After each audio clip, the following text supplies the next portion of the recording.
Right. Alright guys, we're back here with David again.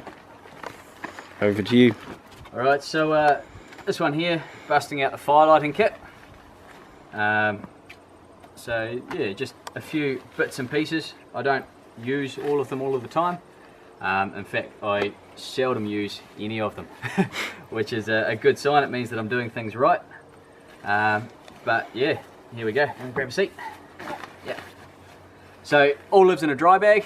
Okay, no point getting your nice dry firelighting kit wet. So yeah, just like everything else I find, dry bags, brilliant. In saying that, you don't have to splash out and spend big, and that's what this here is. The old Glad bags. So I've got a bag of bags. They happen to be the right size to fit my Samsung phone. Also really good if you find lots of dry material when you're walking through. If you bag it, it stays dry when when you chuck it in your pocket. Otherwise, just your natural sweat and the fact that chances are if you try to keep something dry, you will fall in a river. Yeah, just means you can protect some good quality tinder if you can find it. So yeah, always got the bags. In here, held together by a bit of bike tube rubber. Also known as a Ranger band. Ranger bands, yep. So absolutely budget, just either puncture a tyre or pinch some kids, but I'd recommend using your own. Yeah, great for starting fires, but also quite handy for shoe repair, so it stretches out quite big, especially if you can slice it on a long angle. I've wrapped a few students' shoes before, hence having the nice long piece. So yeah, this is the guts of the kit. A few different options. Now when I'm teaching firelighting, I try to get the students to do it with just the flint and the steel. Now this flint I bought separate, so I bought about 5 of them from eBay for next to nothing. It was cheaper than a Jimmy's pie. And I've pinched an old Light My Fire one from a really small lightweight stick. So these two go together beautifully, and I'll try and encourage students to start their own fire with that.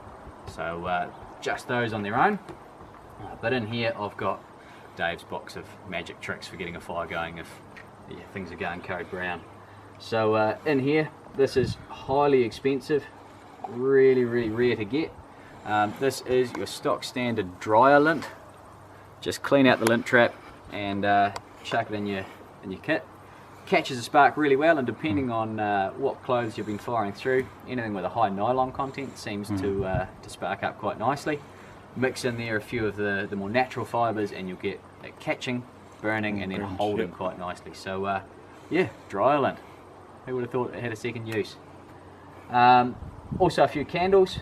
So the old tea light candles, cheap as chips. You buy a big bag for a couple of bucks, and they'll go really well if you're trying to start a fire in sort of less than ideal conditions. You can park one of them in the base of the fire.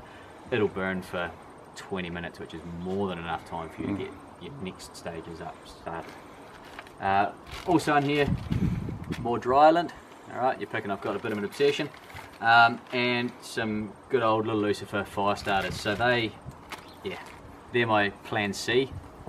If dry lint doesn't work when I can't find natural stuff, then yeah, the old little Lucifers will spark up and save the day. But ideally you try and avoid them. If you're having to use them, you're not good enough at making a fire, but have them for if you need them. So that's my my base kit. The rest of the stuff's all going to be about collecting fuel. So yep, it's one thing to be able to start it off, but you also need to be able to get the next stages up. So often you'll hear the whole firelighting thing that you need this much worth of stuff the size of your pinky, and then you need this much stuff of size of your thumb, and then this much stuff of size of your wrist or bigger to get a good fire going. Collecting all that can be a hassle if you're having to snap it all by hand and hunt and rummage. So that's where these suckers come in. So my lovely silky Gomboy, 270mm long. Yep, definitely overcompensating for being short by having really big saws. I managed to snap my shorter one, and I thought rather than just replacing it, I'll upgrade. So yeah, hence the excessively large saw. And a full Niven A1. Yep, my baby. So this here is an axe at a pinch. Okay, in fact it's pretty much an axe any day. I've chucked a wee wrist tether on it, and that way you can really get a good chop on. But I find that I don't chop with it much. That's why I've got the saw.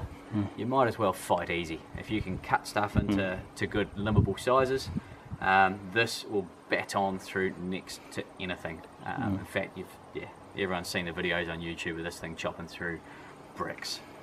So yeah, I don't need to spout the virtues of this other than the fact that it's absolutely brilliant. I've abused the living daylights out of it, and yeah, a quick tickle on a strop and she's good to go again. So that's that.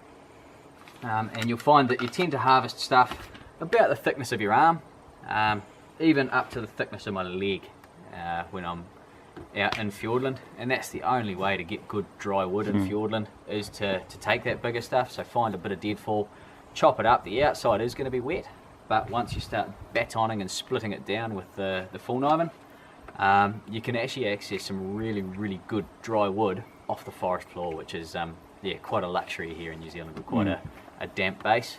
So yeah, splitting that down, and then you just split it down to kindling tinder. You can scrape a mean feather stick with this thing, and the back of it strikes the ferro rod as well. So yeah, it kind of all ties in. So that is the fire lighting kit in its entirety.